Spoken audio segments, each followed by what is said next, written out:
হিফজ যাত্রার প্রথম পরীক্ষা, মা বাবার থেকে দূরে থাকা। প্রিয় উপস্থিতি, কোরআন হিফজের এই মহিমান্বিত পথে প্রথম পদক্ষেপ হয়েছিল সবচেয়ে কঠিন। যেই দুইজন মানুষকে পৃথিবীতে সবচেয়ে বেশি ভালোবাসি, যাদের হাত ধরে হাঁটতে হাঁটতে বড় হয়েছে, সেই স্নেহময়ী মা এবং পরিশ্রমী বাবার কাছ থেকে দূরে থাকা। প্রথম দিন যখন বাবা মা আমাকে মাদ্রাসায় ভর্তি করে ফিরে যাচ্ছিল, মনে হচ্ছিল বুকটা যেন ভেঙে টুকরো টুকরো হয়ে যাচ্ছে। আলহামদুলিল্লাহ, নাহমাদুহু ওয়া নুসাল্লি আলা রাসূলিল কারীম, আম্মা বাদ।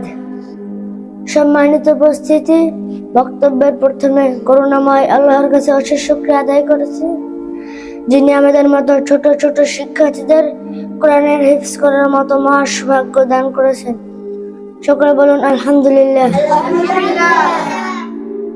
কোরআন হিফজ এটি পৃথিবীর সব অর্জনের চেয়ে বড়, সব সম্মানের চেয়ে মর্যাদাবান একটি নিয়ামত। আলহামদুলিল্লাহ। আজকের এই সাপ্তাহিক জলসায় উপস্থিত আমাদের প্রিয় শ্রদ্ধায় পথ প্রদর্শক ওস্তাদ হাফেজ মোহাম্মদ মুরাদ হুজুর সহ সকল ওস্তাদগণের প্রতি জানাই আন্তরিক কৃতজ্ঞতা এবং আমার সামনে উপস্থিত সকল ছোট বড় ভাই ও বন্ধুদের জানাই প্রাণঢালা শুভেচ্ছা ও সালাম। আসসালামু আলাইকুম ওয়া রাহমাতুল্লাহ। আমি আইডিয়াল কুরআন হিফজ মাদ্রাসার একজন আবাসিক শিক্ষার্থী। আজ আমি আমার হিফজ জীবন, আমার অনুভূতি, আমার কষ্ট আর তার সঙ্গে জড়িয়ে থাকা ভালোবাসা, মমতা ও আল্লাহর অসীম রহমতের কিছু কথা আপনাদের সামনে তুলে ধরব ইনশাআল্লাহ। হিফজ যাত্রার প্রথম পরীক্ষা, মা বাবার থেকে দূরে থাকা। প্রিয় উপস্থিতি, কোরআন হিফজের এই মহিমান্বিত পথে প্রথম পদক্ষেপ হয়েছিল সবচেয়ে কঠিন। যেই দুইজন মানুষকে পৃথিবীতে সবচেয়ে বেশি ভালোবাসি, যাদের হাত ধরে হাঁটতে হাঁটতে বড় হয়েছে, সেই স্নেহময়ী মা এবং পরিশ্রমী বাবার কাছ থেকে দূরে থাকা। প্রথম দিন যখন বাবা মা আমাকে মাদ্রাসায় ভর্তি করে ফিরে যাচ্ছিল, মনে হচ্ছিল বুকটা যেন ভেঙে টুকরো টুকরো হয়ে যাচ্ছে। মায়ের মুখটা যখন ঘেটের বাইরে মিলে যাচ্ছিল, চোখ দুটো অশ্রুতে বেঁচে যাচ্ছিল। রাতে বিছানায় শুয়ে বারবার মনে হচ্ছিল, এই মাত্র যদি মায়ের হাতটা ধরে রাখতে পারতাম, একবার বাবার বুকে মাথা রেখে কেঁদে নিতে পারতাম। সামান্য জ্বর হলে মায়ের হাতের স্পর্শ, বাবার দুশ্চিন্তায় ভেজা চোখ, সবাই বড় বেশি মনে পড়তো। হিফজের পথে হাঁটা মানে শুধু মুখস্থ করাই নয়, এটি একটি আবেগের পরীক্ষা, ধৈর্য শিক্ষা এবং হৃদয়কে সত্য বানানোর এক দীর্ঘ সাধনা।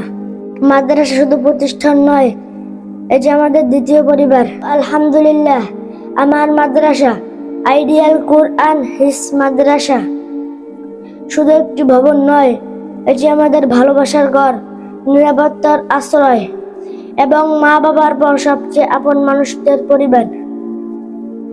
বিশেষ করে আমাদের প্রিয় পরিচালক, আমাদের মাথার মুকুট, হৃদয়ের আলোকবর্তিকা হাফেজ মোহাম্মদ মুরাদ হুজুর। তিনি শুধু একজন শিক্ষক নন, তিনি আমাদের পিতার সমতুল্য গার্ডিয়ান। যখন আমরা ভুল করি, তিনি ধৈর্য ধরে শেখান। যখন মন খারাপ থাকে, তিনি হাসি মুখে বুঝিয়ে বলেন, বেটা হিম্মত রাখো, আল্লাহ তোমার সাথে আছেন। যখন আমরা ক্লান্ত হয়ে পড়ি, তিনি বাবার মতো পিঠ চাপড়ে দেন।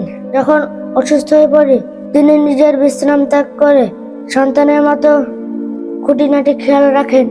আমাদের প্রতিটি উস্তাদ নিজেদের সময় শ্রম ঘাম নিদ্রা সব ত্যাগ করে কেবল একটি স্বপ্নই লালন করেন, আমরা যেন আল্লাহর কোরআনে হৃদয় ধারণ করতে পারি। এই ভালোবাসা, এই ত্যাগ, এই আন্তরিকতার মূল্য কোনোদিন আমরা এই দিতে পারবো না। সকলে মন খুলে বলুন আলহামদুলিল্লাহ।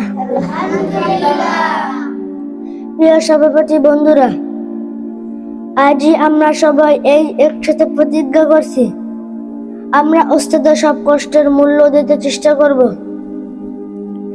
মন প্রাণ ঢেলে কোরআন হিফজ করব।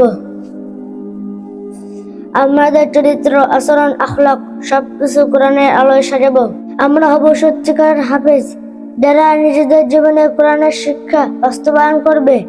আমরা দোয়া করছি আইডিয়াল কুরআন হিফজ মাদ্রাসাকে বিশ্বের মর্যাদার শীর্ষে তুলে ধরব। আমার বক্তব্য বেশি লম্বা করব না। সব শেষে অন্তরের গভীর থেকে আমাদের সম্মানিত সকল ওস্তাদগণের প্রতি জানাই অসীম শ্রদ্ধা, কৃতজ্ঞতা ও ভালোবাসা। বিশেষ করে আমাদের সকলের প্রিয় হাফেজ মোহাম্মদ মুরাদ হুজুর, আল্লাহ তাকে দুনিয়া ও আখিরাতে সর্বোত্তম প্রতিদান দান করুন। সকলে বলুন আমিন। আমার সংক্ষিপ্ত বক্তব্য এখানে শেষ করছি। সকলে আমার জন্য দোয়া করবেন। আসসালামু আলাইকুম ওয়া রাহমাতুল্লাহ।